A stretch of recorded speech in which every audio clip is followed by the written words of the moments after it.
رسول اللہ صلی اللہ علیہ وسلم نے فرمایا ہے کہ الا کلکم راع وکلکم مسئول عن رعیتہ، آگاہ ہو جاؤ تم میں سے ہر شخص نگران ہے اور ہر ایک سے اس کی رعایا کے بارے میں پوچھا جائے گا، سوال کیا جائے گا، اور عورت اپنے شوہر کے گھر والوں اور اس کے بچوں کی نگران ہے اور اس سے ان کے بارے میں سوال ہوگا۔ تو اس حدیث سے پتہ یہ چلتا ہے کہ ہم خواتین اپنے گھر اور بچوں کی ذمہ دار ہیں، نگران ہیں، اور ان کے بارے میں ہم سے پوچھا جائے گا کہ ہم نے اپنے بچوں کی کیسی تربیت کی اور اپنے گھر کا کیا خیال رکھا، کیا اسے ایک اسلامی گھرانہ بنایا، مسلمان گھرانہ بنایا، یا پھر اس سے غفلت برتی۔ کیونکہ قرآن مجید میں بھی اہل ایمان کو یہ حکم دیا گیا ہے، اے لوگو جو ایمان لائے ہو، یا ایھا الذین آمنوا قوا انفسکم واہلیکم نارا، اپنے آپ کو اور اپنے گھر والوں کو آگ سے بچاؤ۔ ہم نے ہمیشہ اس دنیا میں نہیں رہنا، وقت گزرتا جا رہا ہے، عمر ڈھلتی چلی جا رہی، ہر آنے والا دن ہمیں موت سے قریب کر رہا ہے اور دنیا سے دور کر رہا ہے۔ جب سے ہم آئے ہیں اس دنیا میں، اور جتنے بھی سال اور جتنے بھی دن ہم گزار چکے ہیں اس کے مقابلے میں بہت تھوڑے باقی ہیں، اور ہر روز ان میں کمی ہو رہی، اور بہت جلد وہ وقت آ جانے والا ہے جب ہم اپنے رب اللہ عز و جل کا سامنا کریں گے اور اس کو حساب دینا ہوگا۔ کس بات کا حساب؟ کہ جو کچھ اس دنیا میں دیا گیا تھا اس کے ساتھ کیا معاملہ کیا، اور جو کچھ ملا اس میں سے بھی خاص طور پر جو سب سے قیمتی چیز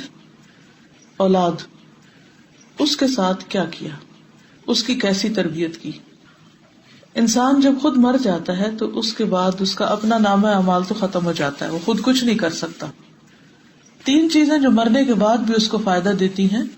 ان میں نمبر 1 نیک اولاد ہوتی ہے، جو ماں باپ کے لیے دعائیں کرتی ہے تو وہ دعائیں قبول ہوتی ہیں اور آخرت میں ماں باپ کے درجے بڑھتے چلے جاتے ہیں۔ اس لیے اگر ہم اپنے لیے واقعی کچھ کمانا چاہتے ہیں تو وہ مال و دولت نہیں یا بڑے بڑے گھر نہیں، وہ نیک اولاد ہے کہ اس کی فکر ہو، اس کے لیے محنت ہو، اس کے لیے دعائیں ہو، اس کے لیے کوشش کی جائے، اور ہمارا ہم و غم یہ ہو کہ ہمارے مرنے کے بعد ہمارے بچے دین پر قائم رہیں۔ اسی لیے اللہ سبحانہ و تعالیٰ کے جو نیک بندے تھے، پیغمبر تھے، انہوں نے مرتے وقت اس بات کی فکر نہیں کی کہ پیچھے ان کے جائیداد اور پراپرٹی کا کیا ہوگا،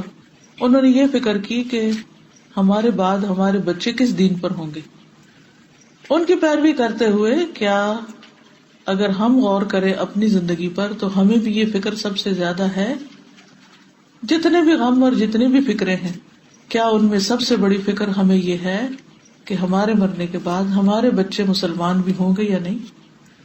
یا پھر آگے وہ اپنے بچوں کی کیسی تربیت کریں گے،